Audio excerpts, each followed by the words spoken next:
नमस्कार आराम हुन्छ सर नमस्कार ठिक छ एकदम के काण्डको चाहिँ साइकोलोजिकल असर परेर कर्मचारी धेरै जसो बिदामा बस्दै अनि कर्मचारी नभए त काम रख्यो गरे एउटै फन्डको कर्मचारी नभए पनि .com यो वार खाली हुन्छ यहाँ चाहिँ कम्प्युटर सबै चाहिँ राखिदिने मान्छे एकै ठाउँमा काम गर्न लागि तपाईँ के हो तपाईँ यहीँको गर्नुपर्ने मान्छे सकेर आज त हुनुहुन्थ्यो जस्तो वडा नम्बर 1 ले चाहिँ दिनमा जोख्रामा ओहो सर हजुर मान्छे भन्ने यस्तो कुरा भयो वडाबाट सिफारिस दिने बेला एक दिनमा वडा नम्बर टोकन नदिने भन्ने सिस्टम के बस्यो भने 50 टोकन दिने आज कहीँ भने भोलि टोकन नदिने भोलि जान्छ एक टोकन 5 टोकन तपाईँ नमस्कार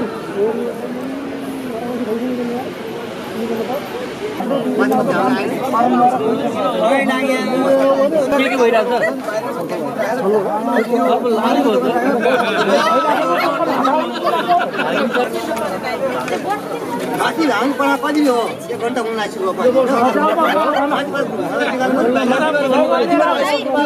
मान्छे बाहिर निस्किँदै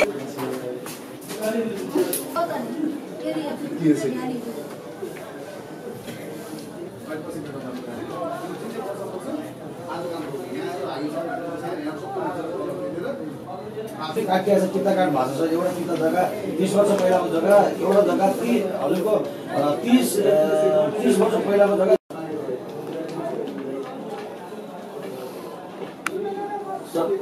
सब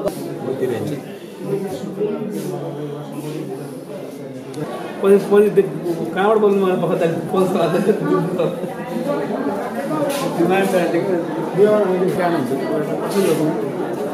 पन्ध्र दिन 12 दिन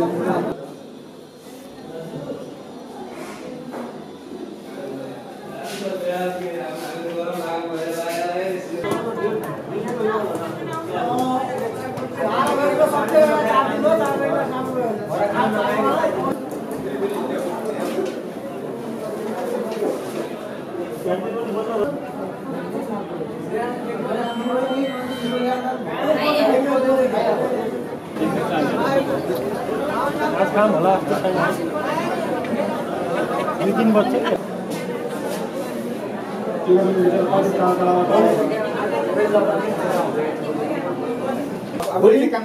तपाईँ अहिले हाम्रो माग भनेको तपाईँलाई हामी सहयोग गर्ने के गरिदिन्छौँ भने हजुर एकपल्ट सिडिओ साहबलाई सिडिओ साहबलाई बोलाइसकेपछि हामी सिडिओ साहबसँग यत्रो मान्छेहरू छन् माग छ के प्रस्ताव राख्छौँ भने भोलि तपाईँलाई सहज हुने गरी भने 2-3 कर्मचारी थपिदिनु भयो भने 2-3 कम्प्युटर व्यवस्थापन गरिदिनु भयो भने बाटो दिनुहोस् हामी जिल्ला प्रशासन हेर्नुमा तयार छौँ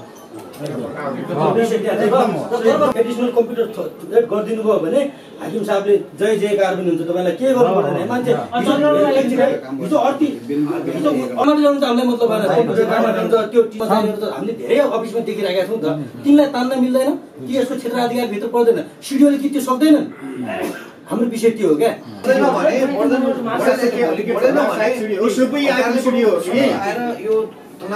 जिल्ला प्रशासनको भएन बाटो छुट्टै एउटा कोठा गराइदिनु भयो त्यस्तो होइन सर हजुर पनि कस्तो गरौँ भने जस्तै लाइन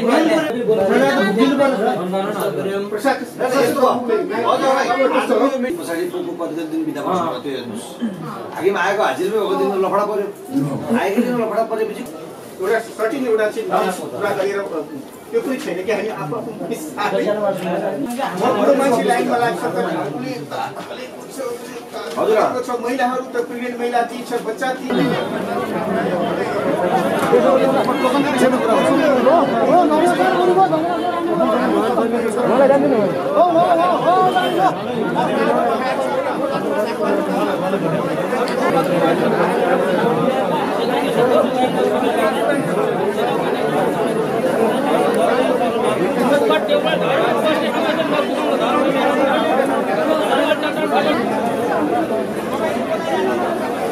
के भन्ने निर्णय गरेको थिएँ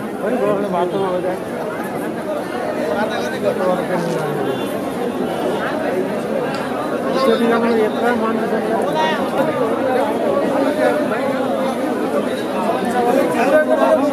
अब कर्मचारीको समस्या भन्ने भने हजुरहरूले पनि देख्नु भएकै छ होइन। अब अहिले यत्रो मालपोतमा यस्तो सुर्खेतको अब वीरेन्द्रनगरको मालपोत भनेपछि त अब नेपालमा अब एकदम बढी नै काम हुने मध्येको एक मालपोत कार्यालय होइन। अब यहाँ कर्मचारी एकदम 11जना खर्दार, 11जना खर्दारलाई यो डिभाइड गर्ने हो भने नि कामको के बाँडफाँडै गर्ने हो भने नि मुद्दा फाँटमा त्यही अनुसार कर्मचारी चाहियो होइन। 2जना 3जना खर्दार नभए मुद्दा फाँट सकिने। अब रजिस्ट्रेसनमा एउटा उता के अरे यो रसिद रुजु गर्ने ठाउँमा चाहियो, अनि त्यसपछि एउटा यतापट्टि इन्ट्री गर्ने चाहियो, कम्प्युटरमा इन्ट्री गर्नु, एकजनाले रुजु गर्नु पऱ्यो, एकजनाले प्रिन्ट गर्नु पऱ्यो, अनि एकजना पास गर्ने उता हाकिम साहब हुनुहुन्छ। 5जना त रजिस्ट्रेसन फाँटमै चाहियो कि खर्दारको दरबन्दी अनुसार।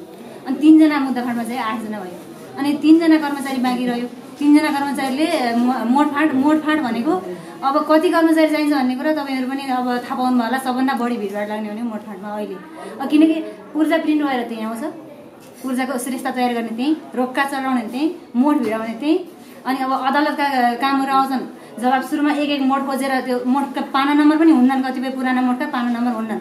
गाउँतिरका जग्गा आउँछन् अति धेरै होइन। अब गाउँतिरका जग्गा त त्यो कम्प्युटरमा इन्ट्री नै छैन, सारा पाना पल्टाउ एउटा कर्मचारीले पाना पल्टाउनै ठिक्क हुन्छ कि।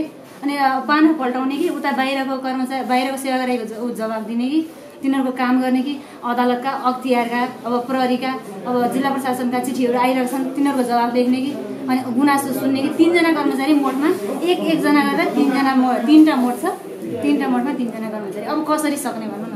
जस्तो एउटा कुरा कर्मचारीको एकदम अभाव, मेन समस्या भनेको त कर्मचारीकै अभाव हो। यहाँ जति जे भने भवन संरचना त अभाव छँदैछ होइन। यस्तो छ यति साँघुरोमा यसरी काम गर्नु पऱ्यो। अनि अब पहिला भित्र आउँदाखेरि पनि अब सेवाग्राही भित्र आएर काम गर्ने वातावरणै हुन्न, भित्रबाट काम गर्ने हो भने। अब बाहिरबाट झ्यालबाट के भन्छन्, कर्मचारीले ढिलो गर्दै भन्छन्। अब एउटा कर्मचारीले 10तिर भ्याउँदा कसरी सक्छ त। कर्मचारीको अभाव त एकदम 1 नम्बरमै समस्या भने कर्मचारीको अभाव हो। अनि अहिले त अब अहिलेको अवस्था भनेको अब एक त झन् अब कोही कर्मचारी अब बाध्यताले विधैमा बस्नुपर्ने अवस्था छ होइन। अब सर औषधि अब गणेश सर औषधि गर्न जानुभयो होइन, विधा स्वीकृत गरेर जानुभयो। अब कर्मचारी नै छैन नि त, अब कसरी गर्दै हामी त गर्न सक्ने त गरेकै त छौँ। हामीले कहीँ काम गरेनौँ, हामी थपक्क बस्यौँ, हामी काम गर्न सकेनौँ भनेर भन्यौँ भने त्यही अनुसार भन्नु हामीलाई होइन। अब हामीले त अब हाम्रो जिम्मामा आएको काम र हामीले सक्ने काम त गरेकै छौँ। सुरक्षा हुन्छ भने हामी अहिले पनि फाँटमा गएर काम गर्न तयार छौँ। पेन हातमै छ हाम्रो, हेर्नु पेन पनि पक्रेर राखेको छैन, हामी काम गर्न तयार छौँ। तर हाम्रो सुरक्षा ग्यारेन्टी चाहिँ गर्नुपर्छ। विगत 4 दिनदेखि यहाँ मालपोत कार्यालय वीरेन्द्रनगरमा आइरहेको छु। यहाँको मेन समस्या के देखेको छ भने प्रत्येक दिन सेवाग्राहीहरू कर्मचारी अभावको कारण देखाउँदै, यहाँको कार्यालय प्रमुखले कर्मचारी अभावको कारण देखाउँदै सेवाग्राहीले सेवा लिन सकिरहेका छैनन्। यो सेवा लिन नसक्नुको कारण त्यो त हामी सेवाग्राहीलाई थाहा हुने कुरो भएन। हामी सेवा लिन आएको मान्छे यहाँ हाकिम साहबको भनाइ के बुझिन्छ भने कर्मचारीहरू अटेरी भनेको नमान्ने। इभन उहाँले यहाँ केसम्म देखिएको छ भने कार्यालय प्रमुखको स्वीकृति बिदा स्वीकृति बिना कार्यालयमा चिठी राखेर घर बस्ने प्रविधि यहाँ देखिएको रहेछ। र अर्को समस्या यहाँ के रहेछ भने तपाईँको कम्प्युटर शाखामा दिनमा 40जनाभन्दा बढी मान्छेहरूको सेवाग्राहीलाई सेवा दिन सकिँदो रहेनछ। हिजो पनि त्यही 38जना लगे, त्योभन्दा अगाडि पनि त्यही 40-42जना लगे, आज पनि सम्भवतः त्यही हुँदै थियो। यहाँ कम्प्युटर अपरेटरको एकदमै अभाव देखियो।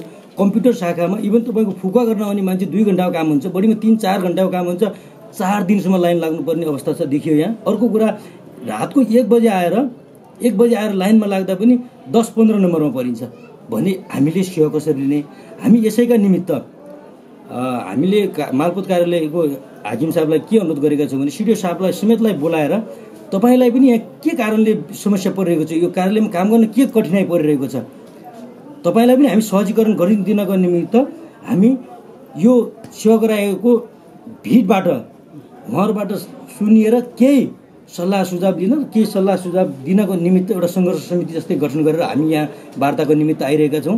यो वार्ताको निमित्त हामीले मैले केही हाम्रो साथीहरूबाट केही प्रस्तावहरू राख्दैछौँ। हामी केही छिनमा अब सरहरू हाम्रो आधिकारिक वार्ता हुन्छ। हाम्रो माग भनेको अरू केही होइन, हामीले प्रत्येक दिन हामी जुन दिन आउँछौँ त्यो दिन सेवाग्राहीले सेवा पाएर घरमा जान पाओस्, चुस्त दुस्त होस् सेवामा। यहाँ घुसपैठ अत्याधिक रूपमा भएको घुसपैठ नियन्त्रण होस्। काला बजारीहरू जस्तै तपाईँको यहाँ के भन्छ यो ठ्याक्कै नाम ब्रोकरहरू के भन्छ यो बिचौलियाहरू दलालीहरू यिनीहरूको काम हुने। सर्वसाधारणहरू बिहान राति 1 बजे आएर भोलिको 3 बजेसम्म पनि सेवा लिन नसकेर घर फर्किएको अवस्था छ। इभन वीरेन्द्रनगरमा वासीहरूलाई केही रूपमा नजिक पर्ला सजिलो होला आउन जान, रुकुम रोल्पा जाजरकोट तपाईँको कालीकोट इभन यही सुर्खेत जिल्लाका भ्यालीका बाहिरका गाउँपालिका नगरपालिकाहरूलाई यति अप्ठ्यारो छ कि तपाईँ देख्न सक्नुहुन्छ बाहिर मार्च लगभग अहिले 2000-3000 जतिको सेवा गरेर उभिएर बसिराखेका छन्। यो यो समस्याको कारणले गर्दा हामीले आज मालपोत कार्यालय बन्द गऱ्यौँ।